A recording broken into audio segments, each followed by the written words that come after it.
Hi, Claire. It's great to be talking to you. True honor to be doing this interview. How are you doing?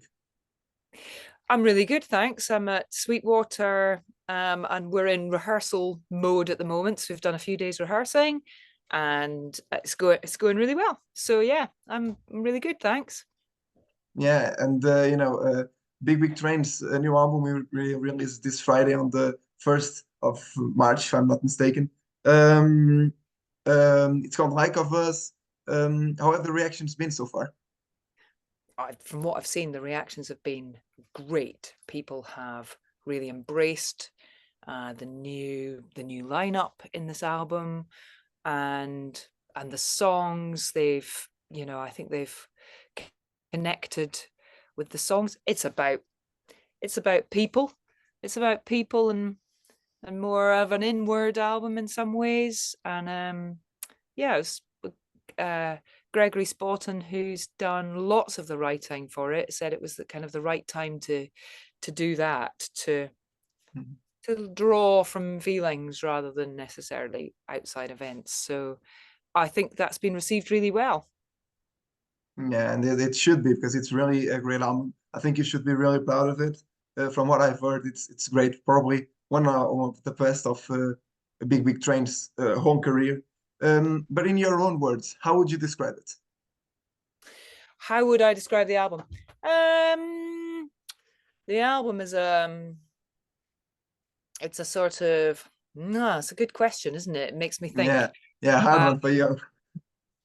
the album is yeah, it's a group of songs with a similar theme. And whilst some of it is about, like, Beneath the Masts is about Gregory Spotton growing up beneath some really big masts, like television masts. Um, uh, Miramare was written about the Habsburg castle in Trieste, so that's really kind of pertinent to our recording as well. Yeah. Um, and that's about the journey and that relationship, the doomed relationship at the end. So you've got some really the long tracks on the album, and then there are some really nice short, uh quite straight ahead tracks, if you like. Love is the Light, it's in 4/4. Nothing funky with the timing. It's so I think it's a really nice album in that um it's got a nice mixture of lengths of songs, complexity of songs as well. Um, what else can I say about it?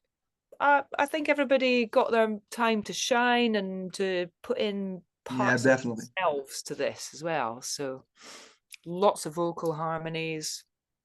Yeah, really. Yeah, I hope that describes Yeah, I think that. it up. Yeah, I think that does. And you were talking about that song about the castle in Trieste.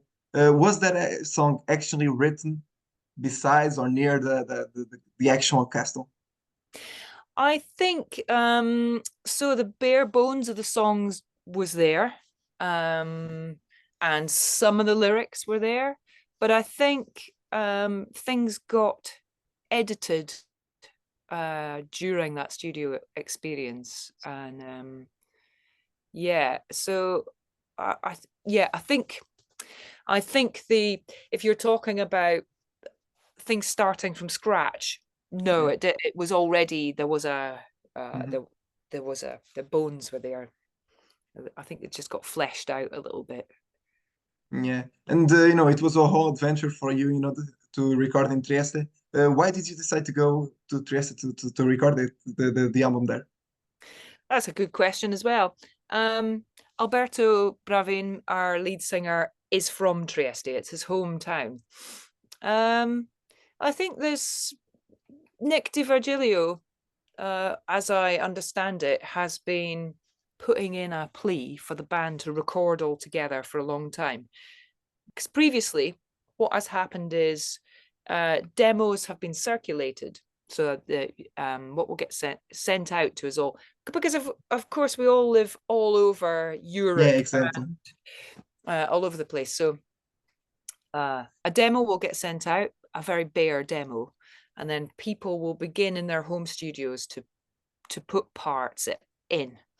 Those parts get submitted, and a lot of them do get used actually. Then it has gone to Rob Aubrey, our sound man, who is not only our studio sound man, but our on the road sound man as well. And that will then be produced by him and maybe Greg in the past. And so NDV has always thought it would be a nice idea for us all to record together, because in the process of remotely recording things, you can't talk to each other about what each section might need. What you have to do is you go, oh, I'll have that section there, I'll put this in here. But someone else might have had the same idea at the same time. So you could have a section that's like full of stuff. So it's just like sort of, oh, I'll just grab that bit. And you can try things yourself, but you've got no instant feedback from anybody about whether it's okay, whether that's necessary in that bit, whether your vision is what everybody else thinks. So you send it off and you're at home thinking, you're checking your emails thinking, oh, did they get it? Did they like that bit? Are they going to use it? And what do you think about that note there? Or it can get quite detailed, what you think. Yeah. Did they like that note there? Does that fit? And of course, with a big band, it's very difficult to say to everybody all the time, for everybody to just go, oh, and yes, I particularly like that bit. Or so recording in a room, you can just instantly go, oh yeah, do that. Or how about you try this here? Or so it's a completely different experience. The reason it was in Trieste is because it was Alberto's hometown, and he used to have a studio and knew some guys with a really nice studio that actually doesn't normally record rock music, but I think is a more acoustic studio. Yeah. A beautiful place. So yeah, it was all set up there. It was nice for us all to fly into that particular spot, right in the center of town, right in the old town. Yeah, we just soaked up that Italian vibe when we were there. It was really cool. Yeah, and you were speaking about Alberto. This is his first album on the band as a singer, I think. How was the process of inviting him into the band?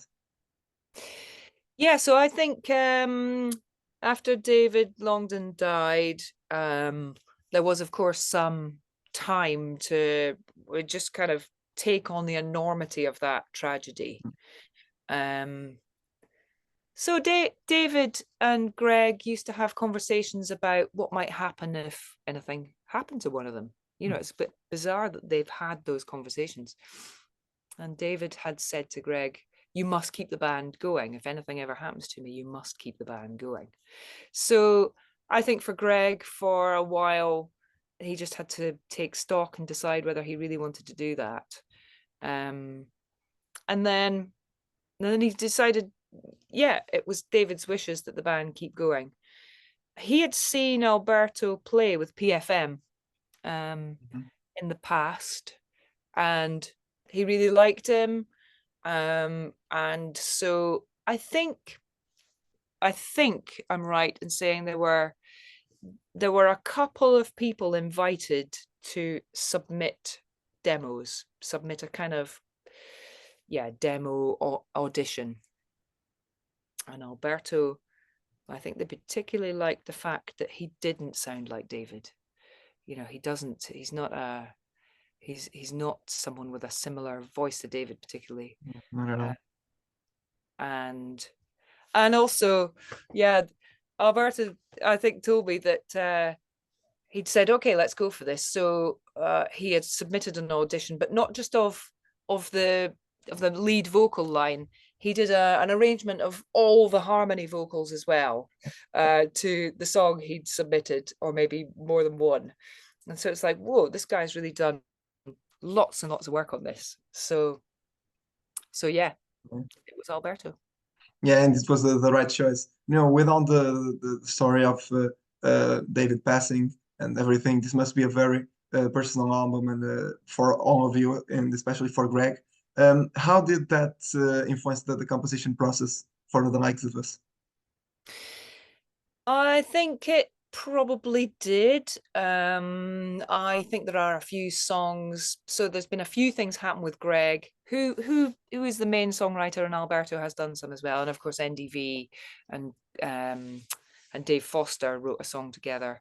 But I think some of the themes were, so Greg had lost his stepfather as well at around the same time, and so there was a lot of grief around that period of time.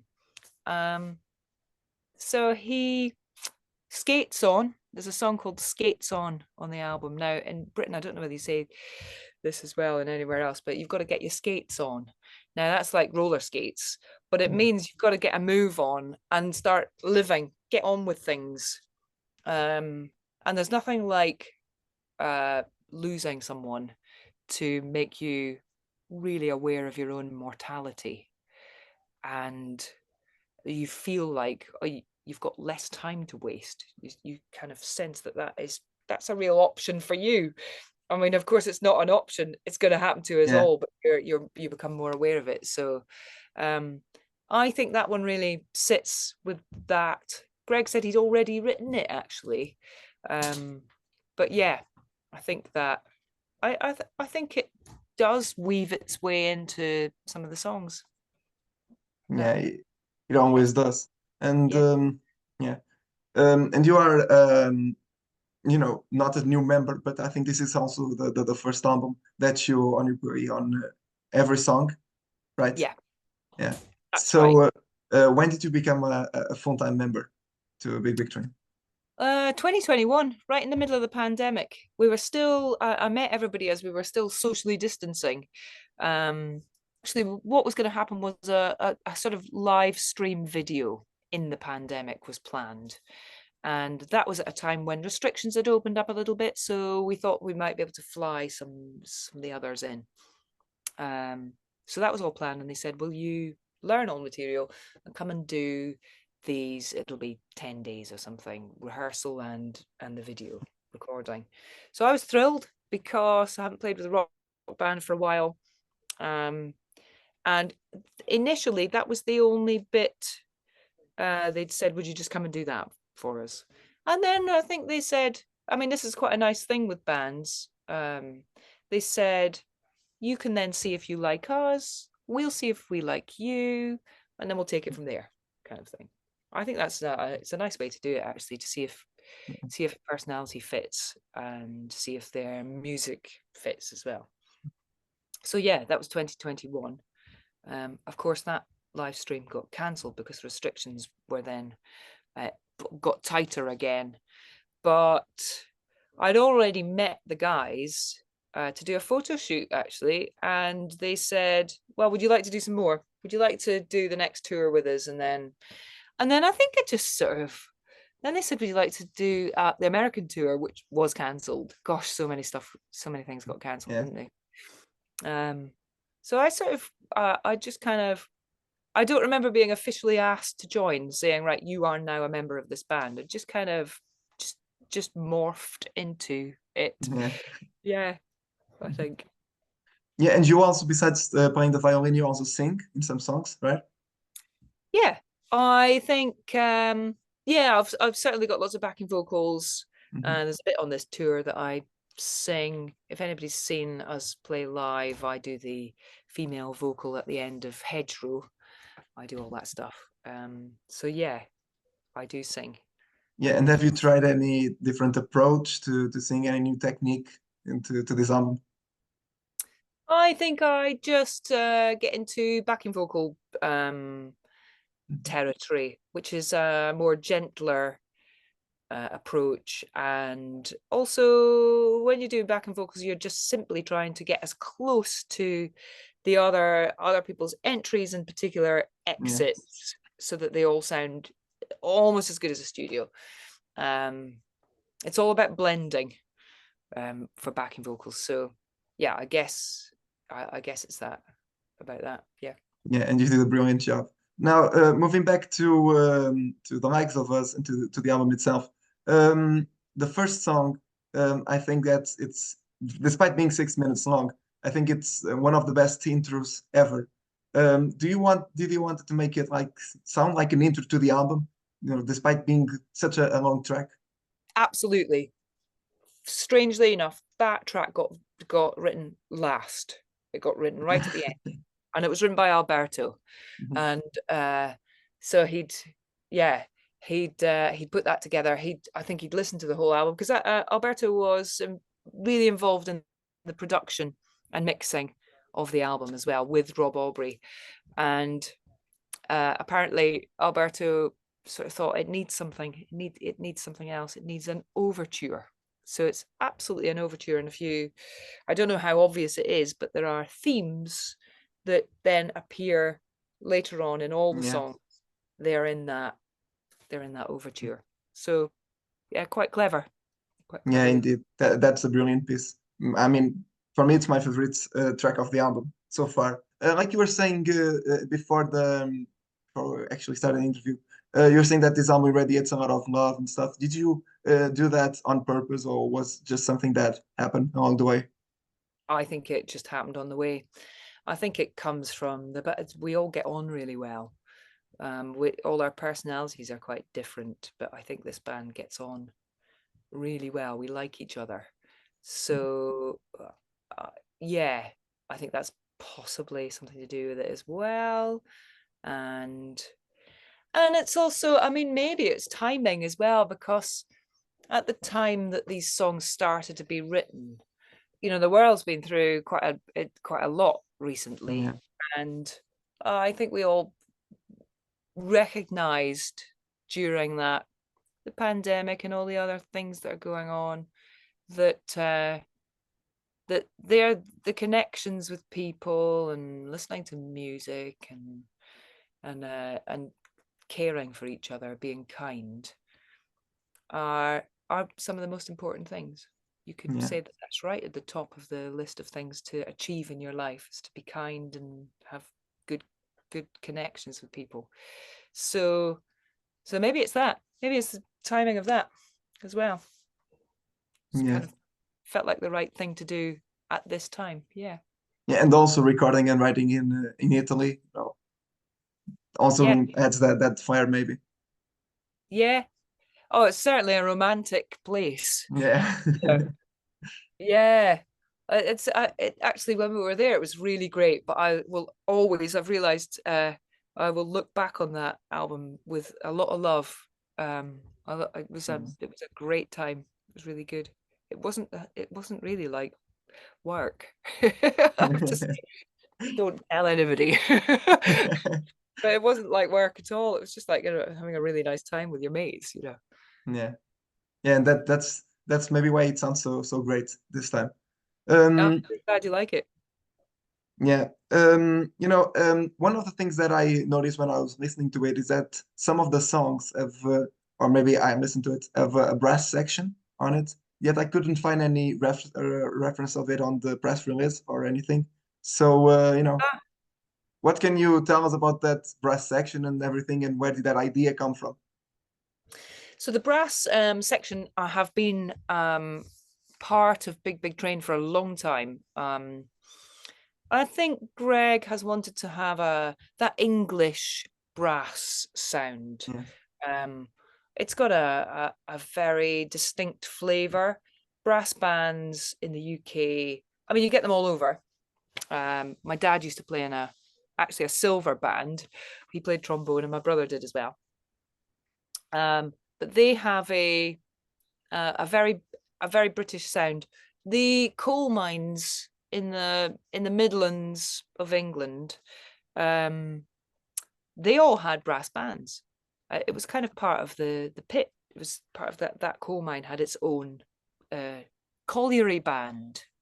There's some famous ones, and it's got the flat caps and the waistcoats, and the guys work down at the pit all week, and then on a Sunday or something they'd play in the brass band. So it's got a real flavor of that, and I think Greg wanted that in the sound. So they're a feature on this album in some of the tracks, and they were not in Trieste. They recorded the brass in England later. Yeah, maybe it sounds even more British. Yeah, maybe. I think it was just a finance thing, actually. I think it would have been, but Yeah. it can be done in Rob's studio. So Mhm. yeah, yeah.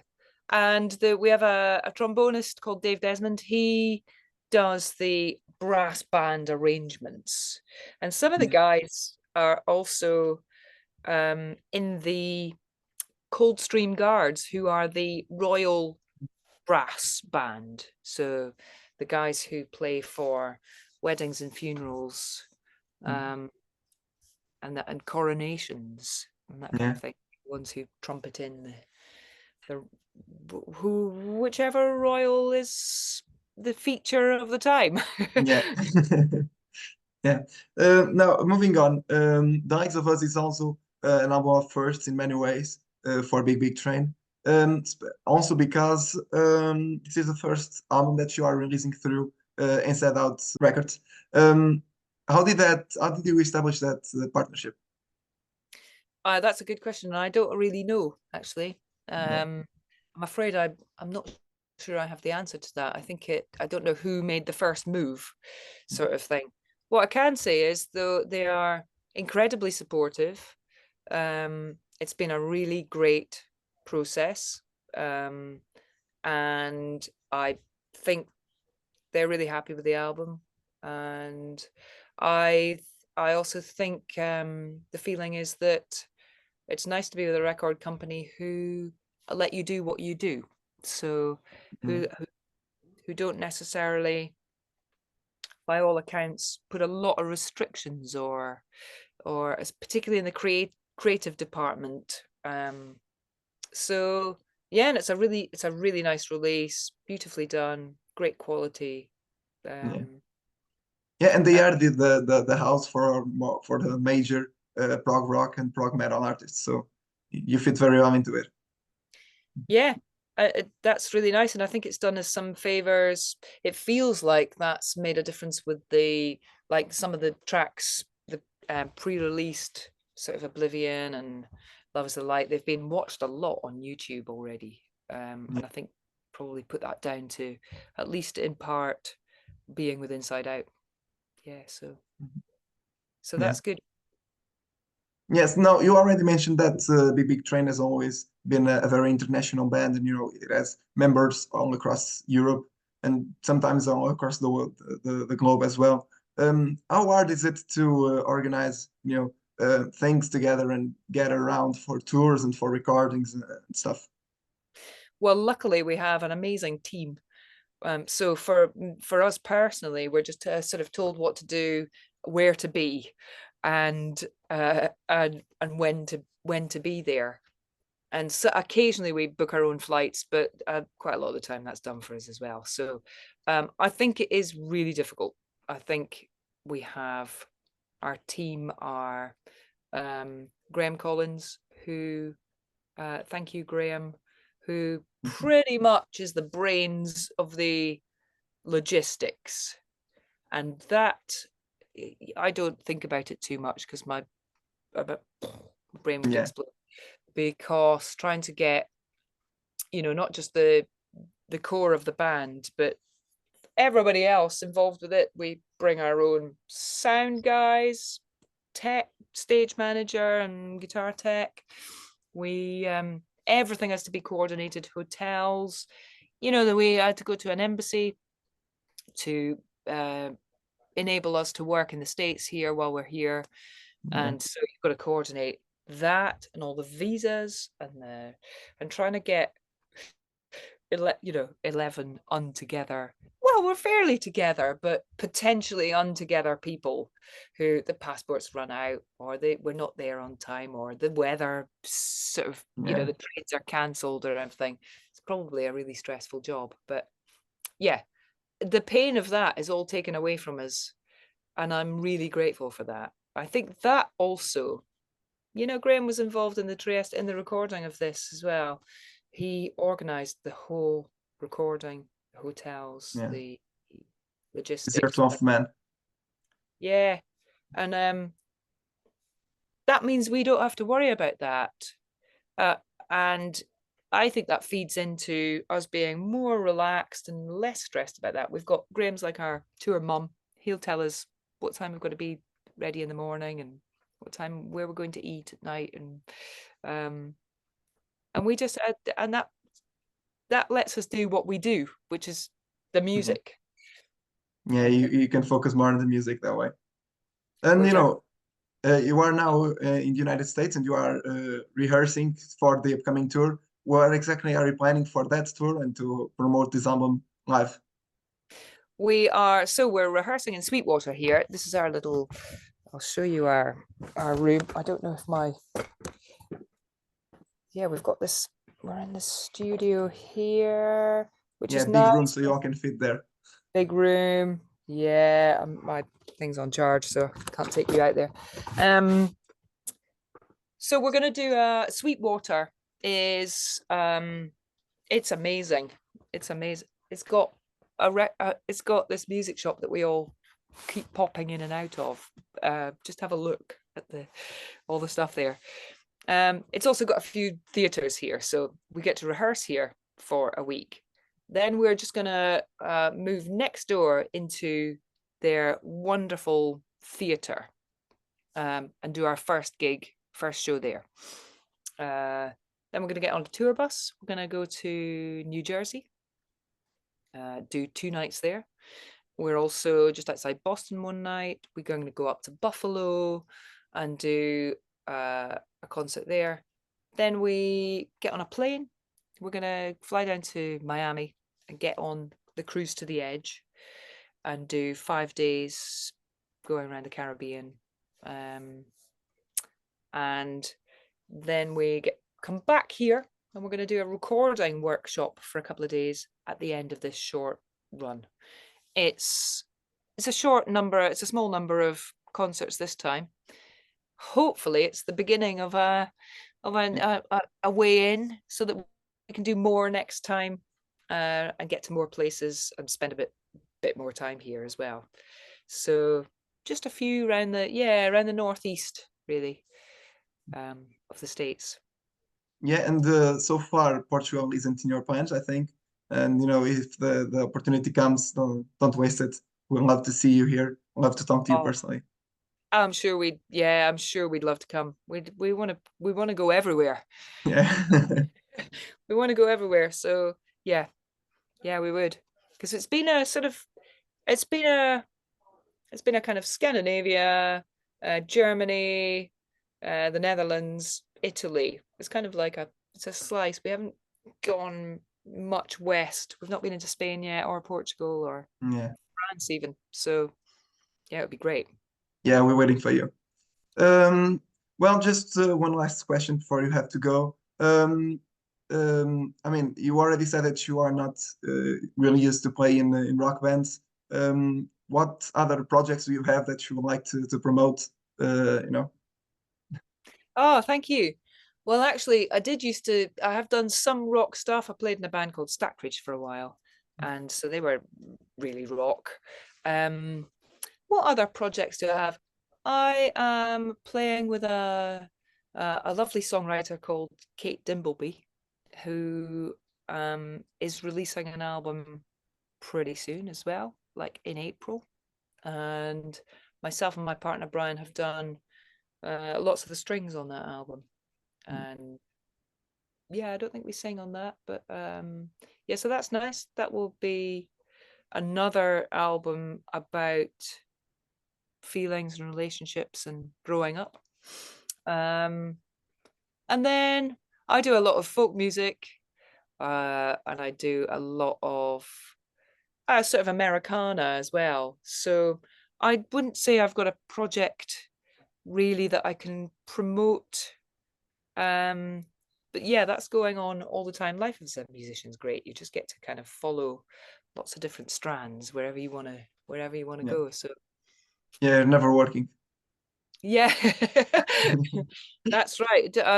That's that saying, isn't it? That your job, you don't want it to feel like it's a job. Yeah, You've exactly.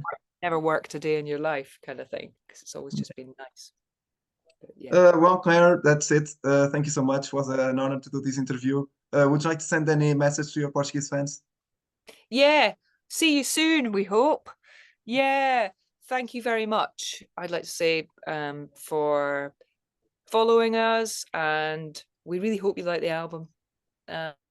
We do, and I hope everyone feels like it's not a it's just like another step forward. It's another step along our journey as Big Train. And yeah, really hope to come and see you soon. And sorry about that bleep there.